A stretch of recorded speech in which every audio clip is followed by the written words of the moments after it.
Greetings. Today, I'd like to do like a quick overview of the factors that change demand. By changing demand, I mean when we have like our axis with price on the vertical one and quantity right here as always. We have our demand curve going down, usually at a certain slope. I drew it as a line. It's going down at least, I would say, at about 45 degrees. Now, we have factors that determine demand, okay? Change. That means our demand can change. When the demand changes, not the quantity demand, because I've talked about this in a different video. When the quantity changes, then you just go from one quantity over here, for example, to another point on that same curve to a different quantity. Both will have also different prices. So that is quantity demanded, okay? So just to make this clear, this is demand curve. But when we change demand, we don't change the quantity, so we don't go from one point on the same curve to another point still on the same curve. What we do is we just move the entire curve, okay? So when demand or demand, not quantity demanded, but when demand changes, it means the entire curve changes. The entire curve moves horizontally. That means for each, I'll just delete it like this, quick.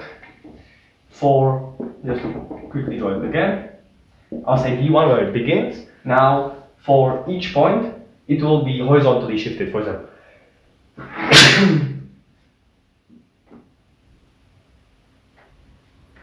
So here it goes to the right, for example, so we have shift to the right.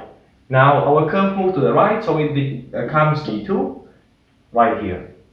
How did I show it? Well, this arrow showed it's moving horizontally to the right? So such a change is change in demand. It basically means we have a function connecting those individual prices to those individual corresponding quantities, those prices per unit, to those quantities of units that you sell for those prices, right? Each point gives you price per unit and quantity of units. But now I shifted the graph, so that means when we go to the right, for each same price, we will have higher quantity. Of course, demand can also change to the left side, so it can go like this. It should be parallel, but it just didn't fit. So in this case, again, for the same price, if I do like a price line, let's say this is $3. For $3, the initial demand was, let's say 10. When we went to the left, that means demand went down. We get for free per unit, we get a lower quantity, we get 5. And when the demand goes up for the same price, $3 still, it intersects here, so the quantity will be, let's say 15. So when the demand went up, same price but higher quantity. So this is the idea, and now we'll go over the factors that determine how the demand changes. I think there's like 4 main factors that we can point out. So the first one I'll say is price of related goods, the change in the price of related goods, okay? So change in price of related goods. Why does this affect the demand?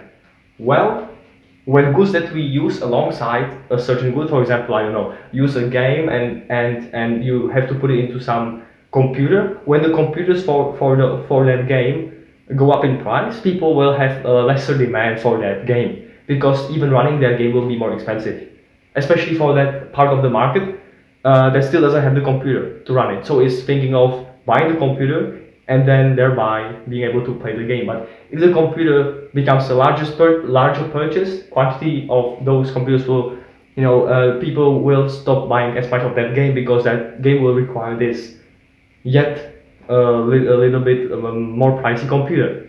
And so when price of related goods goes up, probably very commonly the demand goes down for that good. And when the price of related goods, when the things around it, the things that you use alongside with it, for example, I don't know, a certain type of food and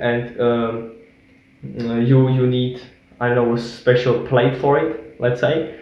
Well, people will be, if those plates are cheaper now, you will have more people wanting to, the demand for that kind of food will go up because the plate that you put that food on, that particular meal or whatever. Just imagine that. I don't know if there's a very concrete example, but if the plate you serve that food on goes up down in price, people will have more of those plates. They'll be like, okay, we have a lot of plates, let's just buy more of that food. Demand for that type of food will go up. So it's the related goods that you use alongside that thing that affects it. Price goes up of the related goods, demand goes down for that good. Okay, and the opposite, of course, also the reverse, where price for related goods goes down, so the demand for the good to which that related good is related goes up. The demand for that. Second factor we might point out is consumer preferences. That's kind of important, but it's particularly change in consumer preferences. Okay, so preferences of consumers. So this means basically consumers have certain preferences, and it is not definitely rational. So let's say, I don't know, there's this wave of opinion that people don't like to play this game anymore, so they stop buying this video game. And so this preference just directly affects the demand. Okay, everybody starts saying, I don't like this game, so the demand goes down. Everybody starts saying this game is great, the demand goes up. It's like this kind of phenomenon. Of course, there's possibly more examples, might be more concrete examples, but hopefully you grasp the concept, the idea. The income levels, okay? So how the income levels, or just how the income of consumers changes. So if their income goes up, demand goes up, okay? If their income goes down, then their demand goes down, okay? When they have a lot more money to spend, they will be spending it probably even more on this thing. And when they have a lot less money to spend, they will be spending less on this thing. But this is really dependent on whether if it's a luxury good or a necessity good, because if it's inelastic or elastic. If it's inelastic, price change, people will still be buying the same amount of it. Like imagine I don't know, some, I would say, necessary food that's quite expensive, but you won't be eating it more because it's not necessary to eat more of it, but a certain level is good. So even when they have more income, they will still be buying the same amount of it. It will make up a smaller part of it, part of their income spendings, but they will still be buying the same amount of it. So some products, just think, for your examples, I'm not going to give examples always, but just imagine a certain product that no matter the income levels, you still buy the same amount of it. I don't know, let's say water bottles. Or you might buy some expensive water, for example, but still, if you go to a shop, you just buy whatever water you think of. So this is an example. Then this is inelastic. So such change in income won't really change. But some luxury goods, if they have straight now like a lot of more money to spend, they will be buying a lot more of those goods. So demand will go up by a lot more when income rises and it's a demand for some luxury good. And of course, when income goes down, people have lesser demand for whatever product we're talking about. Now, fourth factor, the amount of consumers. Okay, so this is directly proportional.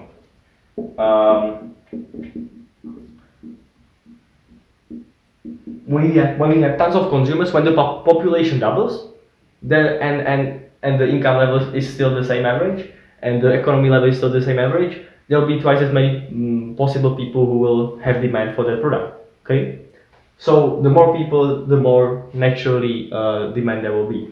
Okay, so the more consumers, the more people in that market, the more potential consumers, the higher the demand, and the less people, if there's suddenly a low population, then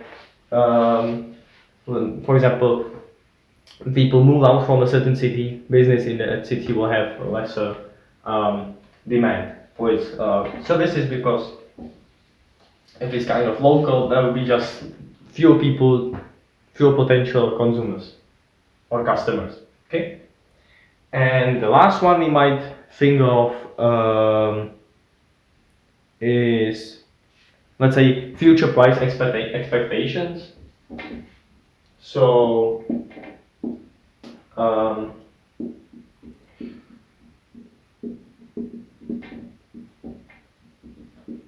This is the opposite then for supply. So we're talking about demand, right? This is the factors that determine the changes in demand. When they expect the price will go up in the future, the demand will be high now. They wanna buy a lot of it now before it. If the price should go down in the future, they will not buy that much of it now, and they will save for the time that it becomes less expensive. So they will buy it when it becomes less expensive. So when they expect the price will go up in the future, they will now buy it. But if they expect the price will go down in the future, they will wait for it. Okay, so the demand now will go down.